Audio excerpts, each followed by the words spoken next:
ಎಲ್ರಿಗೂ ನಮಸ್ಕಾರ. ಕರಾವಳಿ ಸ್ವಾದಕ್ಕೆ ಸ್ವಾಗತ. ಇವತ್ತಿನ ವಿಡಿಯೋದಲ್ಲಿ ಅಕ್ಕಿ ಬೇಳೆ ಏನು ಬಳಸದೆ ತುಂಬಾನೇ ಸುಲಭದಲ್ಲಿ ದಿಢೀರಾಗಿ ಯಾವ ರೀತಿ ಸೆಟ್ ದೋಸೆನ ಮಾಡೋದಂತ ತೋರಿಸ್ಕೊಡ್ತಾ ಇದ್ದೀನಿ.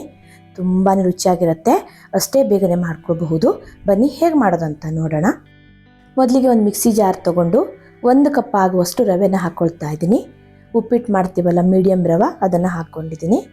1 ಕಪ್ಪಿಗೆ ನಾನಿಲ್ಲಿ ಅರ್ಧ ಕಪ್ ಆಗುವಷ್ಟು ಅವಲಕ್ಕಿ ಹಾಕ್ಕೊಳ್ತಾ ಇದ್ದೀನಿ. ಗಟ್ಟಿ ಅವಲಕ್ಕಿ ಬರುತ್ತಲ್ಲ ಅದನ್ನು ಹಾಕ್ಕೊಂಡಿದ್ದೀನಿ.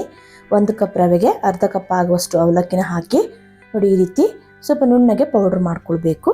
ತರಿತರಿಯಾಗಿರಬಾರ್ದು, ಆದಷ್ಟು ನೋಡಿ ಈ ರೀತಿ ನುಣ್ಣಗೆ ಪೌಡ್ರ್ ಮಾಡ್ಕೊಳ್ಳಿ. ಹೀಗೆ ಮಾಡೋದ್ರಿಂದ ಬೇಗ ಆಗತ್ತೆ ದೋಸೆ, ನೆನೆಸೋದಾಗಲಿ ಏನು ಮಾಡಬೇಕಂತಿಲ್ಲ.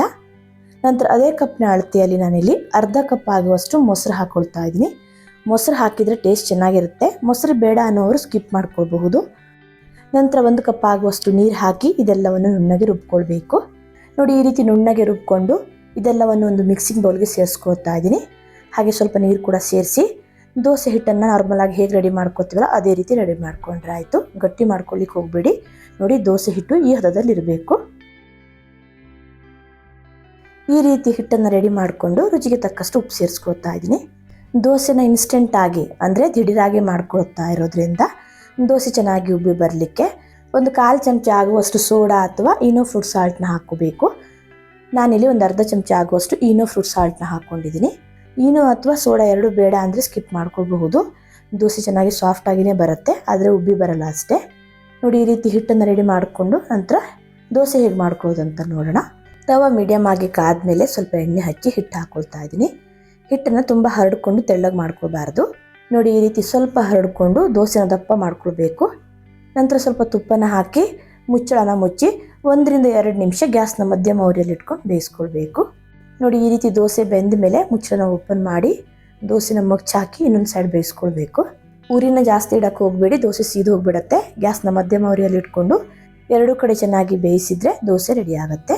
ನೋಡಿ ಎಷ್ಟು ಚೆನ್ನಾಗಿ ಬಂದಿದೆ ಅಂತ. ಇದೇ ರೀತಿ ಇನ್ನೊಂದು ದೋಸೆ ಮಾಡಿ ತೋರಿಸ್ತಾ ಇದ್ದೀನಿ. ನೋಡಿ, ಈ ರೀತಿ ದಪ್ಪ ಮಾಡಿ ಹಿಟ್ಟು ಹಾಕ್ಕೊಳ್ಬೇಕು, ತೆಳ್ಳಗೆ ಮಾಡಿ ಹರಡ್ಕೊಳ್ಬಾರ್ದು.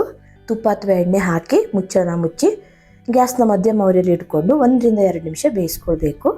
ನೋಡಿ, ಈ ರೀತಿ ಬೆಂದಾದ್ಮೇಲೆ ಮಗ್ಚಾಕಿ ಇನ್ನೊಂದು ಸೈಡ್ ಬೇಯಿಸ್ಕೊಳ್ತಾ ಇದ್ದೀನಿ. ನೋಡಿ, ಹೀಗೆ 2 ಕಡೆ ಚೆನ್ನಾಗಿ ಬೇಯಿಸ್ಕೊಂಡು ತೆಗೆದ್ರೆ ಇನ್ಸ್ಟೆಂಟ್ ರವಾ ಸೆಟ್ ದೋಸೆ ರೆಡಿ ಆಗುತ್ತೆ. ತುಂಬಾ ಸುಲಭದಲ್ಲಿ ಮಾಡ್ಕೊಳ್ಬಹುದು. ದೋಸೆನ ಜಾಸ್ತಿ ಹೊತ್ತು ಬೇಯಿಸ್ಕೋಬೇಕಂತಿಲ್ಲ, 1 2 ರಿಂದ 3 ನಿಮಿಷಕ್ಕೆಲ್ಲ ದೋಸೆ ರೆಡಿ ಆಗಿಬಿಡುತ್ತೆ. ಅಕ್ಕಿ ಆಗಲಿ ಉದ್ದಾಗಲಿ ಏನು ನೆನೆಸೋದು ಬೇಡ, ದಿಢೀರಾಗಿ ಮಾಡ್ಕೊಳ್ಬಹುದು. 10 ರಿಂದ 12 ನಿಮಿಷಕ್ಕೆಲ್ಲ ಈ ದೋಸೆ ರೆಡಿ ಆಗುತ್ತೆ. 1 ಕಪ್ ರವೆಗೆ ಅರ್ಧ ಕಪ್ ಮೊಸರು, ಅರ್ಧ ಕಪ್ ಗಟ್ಟಿ ಅವಲಕ್ಕಿ ಇದ್ದರೆ ಈ ದೋಸೆ ರೆಡಿ ಆಗುತ್ತೆ.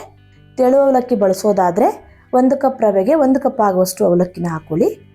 ನೋಡಿ, ದೋಸೆ ಎಷ್ಟು ಚೆನ್ನಾಗಿ ಸಾಫ್ಟಾಗಿ ಬಂದಿದೆ ಅಂತ.